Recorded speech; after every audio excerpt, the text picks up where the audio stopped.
За съжаление, едва ли ще успеем да избегнем агресията и насилието, дори и в бъдеще, или поне така смятат авторите на най-новия български научно-фантастичен филм "Сънлес", в превод "Без слънце". Как ще живеят хората след 350 години и може ли една погрешно изпрана тениска да те превърне в политически затворник, колкото и страшно звучи? Ще разберем от режисьора на филма Тео Чепилов и големият актьор Китодар Тодоров, който изпълнява главната роля. Това след секунди, а сега да видим кратък отказ от въпросния безслънчев филм. Да ти стане безслънчево сега да видиш. Excuse me, sir. Sir, I just wanted to say that I'm guilty and I'm ready to be punished. Name? Latrimir. Family code? 43PA85. Position? Oxygen purifier class C. Sir, it's a mistake. Actually, I'm not guilty. I was in a laundry and I used this new powder, new washing detergent, Eternity. After I took off my shirt from the washing machine, I saw that there is a missing letter. So it's not me, it's the washing detergent, sir. I'm ready to pay the fine for it, but I don't feel guilty for it. Виновен си. Здравейте. Здравейте. Здравейте. Как е възможно такова нещо? Една грешно изпрана фланелка да те направи политически затворник? Като падна една буква, която е все едно диктаторката в този свят се казва Невил, пада буквичката не и става Evil. Evil, което си е зло.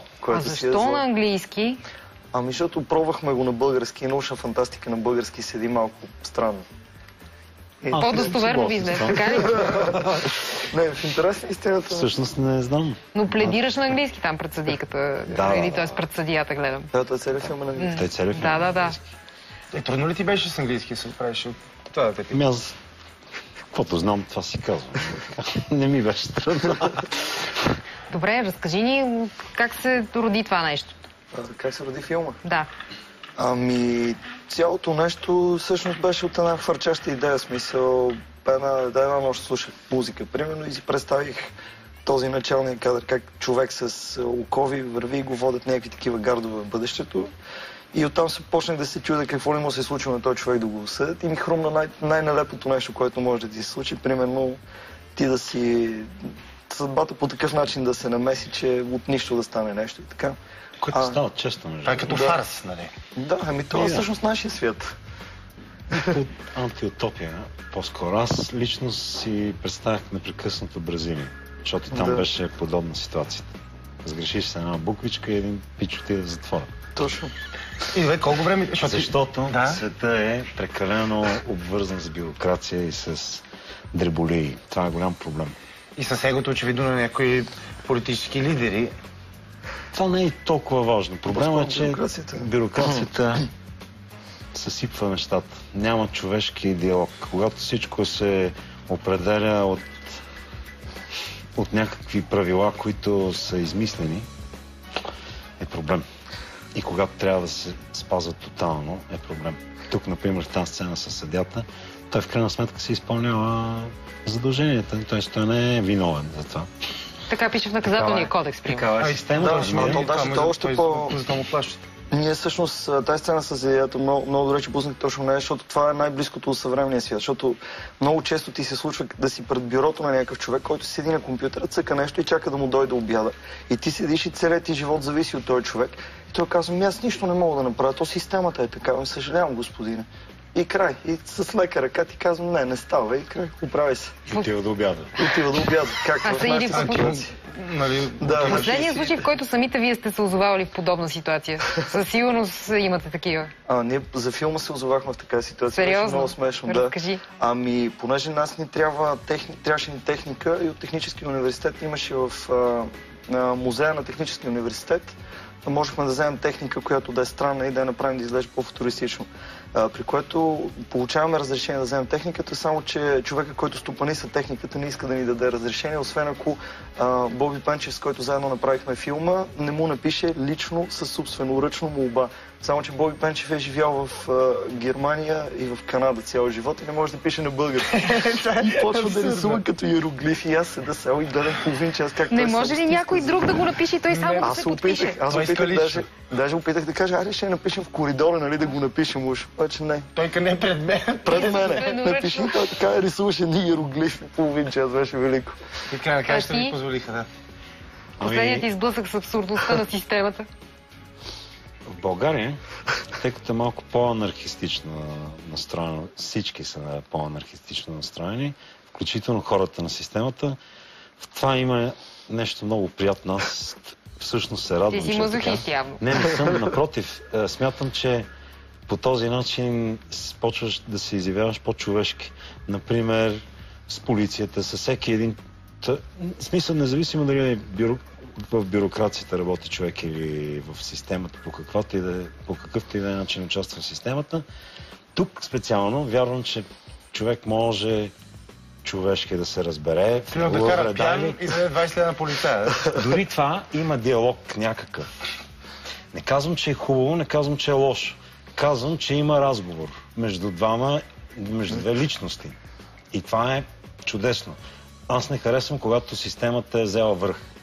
Тоест, един човек е длъжен да изпълни системата такава каквато е. Тогава това е много обобщено. Значи имаме правило, че ако той каже нещо, трябва да се санкционира с 10 лева. Но той може да каже това нещо и това да е полезно в някаква ситуация. Дай някакъв конкретен пример, стига с тези обобщения. Ами за съжаление не мога да кажа сега конкретен пример. Не си ли имал момент? Но, например, хубаво да кажем, забравил си книжката, да кажем. И това ти се случи. Да кажем, че ти си много прецизен и винаги си носиш книжката със себе си. Но точно този ден, поради някакъв факт, си я забравил. Защо трябва да те санкционира в този точно момент? Има нещо. В крайна сметка това е изключение, нали? Да, но е въпрос на доверие, дали е изключение или не. Може да на твоите сини очи, нали, за да ти повярва контролиращия орган, че ти наистина си я знаеш. Това е проблема. Системата вярва, че всички хора са виновни. Това е голям проблем. Ние всички сме грешни спрямо системата. И затова системата и толерира, когато, нали, примерно, се държиш добро поведение, т.е. ти настъпиш злото си и се държиш добре, системата е окей към теб. Това е много нахално от страна на системата. Тя смята хората за зли, а не за добри.